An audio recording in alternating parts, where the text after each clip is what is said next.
Obviously, when God decides to make twins, he gives the fertilized egg two souls. One goes with twin A, the other with twin B. Where's the problem in that? I said, well, apart from the number of souls infused, isn't there a difficulty in saying that A and B are numerically distinct twins and each is identical with the initial fertilized egg?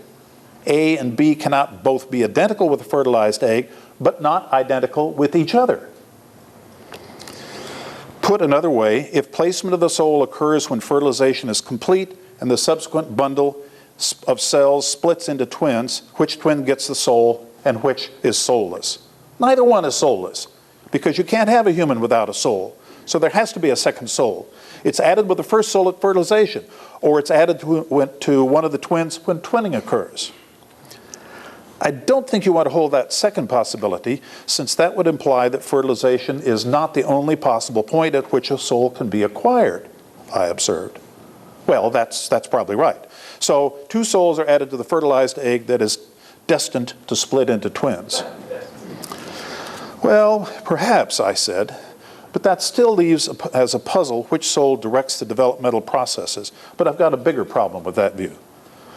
What now? She queried.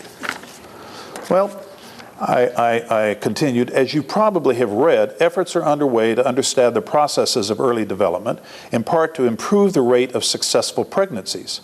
Scientists have fertilized human eggs in petri dishes and have watched them develop. As part of this research, at some point it is likely someone will try to divide the early bundle of cells into two to see if simple division will produce twins. She looked at me aghast. I didn't know that. Those poor children. Again, I reassured her. I don't think it's been tried yet, but at some point it is likely to be tried. If not in the United States, then in another country like South Korea. Now, if that's successful, it poses a real problem for your view. She said, how so? I said, because your view holds that twinning is controlled by God, who decides for any given fertilized egg whether it is to become twins or not, and infuses the required number of souls at the point fertilization is complete. That's correct, she said slowly. And if humans succeed voluntarily to fertilize eggs and then cause them to divide so as to produce twins, that would show there is another possible explanation for twinning, that it is some kind of natural, perhaps mechanical or chemical cause that induces a fertilized egg's subsequent bundle of dividing cells to split. And that means, at least in this hypothetical case of artificially produced twins, it isn't God that's driving the process. She said, I don't see why not. These could be eggs that are destined for twinning, just as in the completely natural state. But suppose humans get good enough at this manipulation that they can produce twins at will.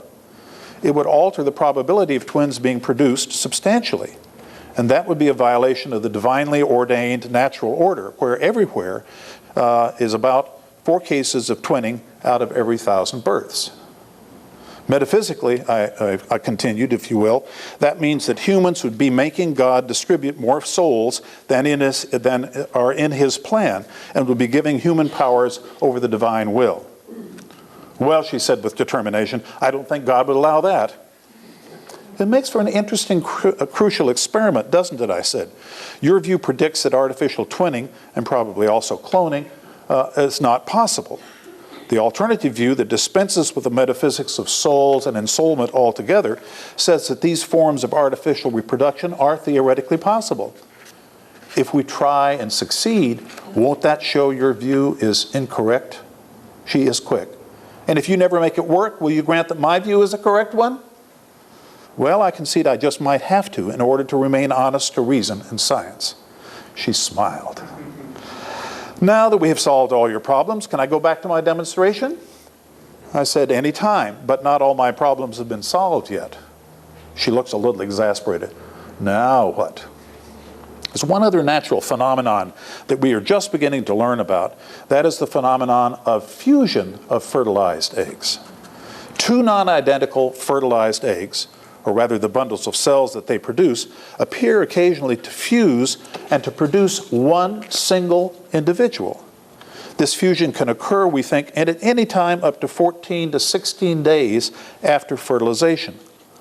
The result, depending on a lot of factors we don't understand at all, can have 2 different blood types, or some cells, some of which have XX chromosomes and some of which have XY chromosomes, or even complete sets of male and female sex organs. We call these hermaphrodites. But all of them are chimeras, meaning individuals composed by fusion of 2 developing pre-embryos. She said, I don't believe it. I said, as they say, truth is sometimes stranger than fiction. But assuming this diagnosis of such people is correct, that they are the product of fusion of 2 bundles of cells derived from different fertilized ova, the problem for you arises of what happens to one of the 2 souls that, on your view, were infused at the point of fertilization was complete. For your general view is 1 person, 1 soul. So when 2 become 1, one of the souls has to go. Her brow was knitted up and her face was in a frown. I suppose God had decided to take one of the souls back, and he removes it. I protested, but look what's happened to your view. 1 fertilized egg can get 1 or 2 or more souls infused into it. 2 fertilized eggs can fuse and lose a soul. Humans might be able to cause twinning or cause fusion, and thereby control processes that have long been thought to be under only divine control. Any given fertilized egg has less than 1 chance in 3 of becoming a human infant. The whole process has become extremely complex. I think the answer for you, I continued, is to accept something more like Aquinas' original account and place the point of ensoulment at or after the stage of pre-embryonic development, when twinning and fusion no longer are possible. It's still speculative, but some evidence indicates that point may be somewhere between the end of the 2nd and 3rd weeks of gestation. So, what are we before then, she asks. Strictly speaking, we aren't existent before then. What you regard as the receptacle of the soul is still in a formative stage and is not yet biologically or metaphysically an individual. The situation is roughly analogous to that of the sperm and egg before their genetic material fuse, a set of lots of different possibilities, none of them yet actualized into a single human being. Only when this range of possibilities of giving rise to 2 or more genetically identical individuals or of fusing to produce a human-human chimeric individual have passed, would it be plausible to suppose a single soul is infused. And then I went on, the significance of this for early abortions and harvesting of embryonic stem cells is considerable. Since you don't yet have an individual, any destruction of these pre-individual being stages that results from preventing or aborting a pregnancy, or from pulling apart parts of the bundle of dividing cells for research and treatment purposes, is not the destruction of a human being. Even on your view, I concluded, such actions should be morally permissible, and to the extent that some of them may help individuals overcome terrible diseases and injuries, should be morally obligatory. She got up. Clearly, I had tossed too many conclusions at her all at once, like I've done to you. That is all very interesting, she said, picking up her sign, but it doesn't change the fact that God can do anything he wants. I do believe it is impossible to produce twins artificially. Human action cannot force God to implant a soul that's not part of his plan. And if it did work, that would only show that twins from that fertilized ovum were predestined anyway. The artificial actions would be redundant to what would have happened had those fertilized eggs been in a woman from the start. The same for your fusion experiment. I said, I'm not sure you want to make that move. Your hypothesis has become untestable. You have claimed that any attempt to test your position by attempting to produce twins will fail as a test because it either won't produce twins or it will produce twins that would have been produced naturally anyway without the artificial intervention. And I don't think you want to do that.